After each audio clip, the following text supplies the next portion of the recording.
हातावर तीळ असणं चांगलं आहे की वाईट आहे? आता काय ना, तिळाला सौंदर्याचं प्रतीक वगैरे काय काय म्हणलं गेलेलं आहे, पण खरं तर तीळ हातावरती कुठेही वाईट. बर. हातावरती जिथं तीळ येईल त्या ग्रहाचा तो दुष्परिणाम देतो.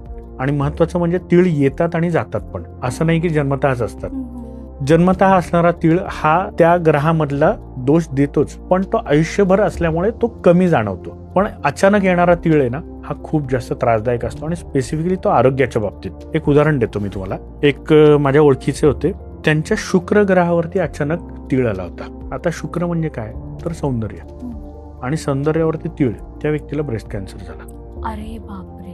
आणि ज्या वेळेस तीळ आला त्याच्यानंतर पुढच्या साधारण वर्ष ते 1.5 वर्षाच्या आतच तो डिटेक्ट झाला. त्या व्यक्तीला ब्रेस्ट काढावा लागला. अरे बापरे. पण हे हातावरती क्लिअर कट इंडिकेशन्स असतात की तुमच्या कुठल्या ऑर्गनमध्ये प्रॉब्लेम आहे, कुठल्या ऑर्गनमध्ये प्रॉब्लेम आहे हे कुठल्या ग्रहावरती तीळ आलेलं आहे त्याच्यावरनं कळतं. फॉर एक्झाम्पल, जर तुमच्या रवीच्या बोटावरती कुठेही तीळ असेल तर तुम्हाला डोळ्याचे किंवा हृदयाचे मेजर प्रॉब्लेम असू शकतात. आणि तो अचानक आला तर ते त्रास खूप जास्त त्यावेळेला होणार आहेत.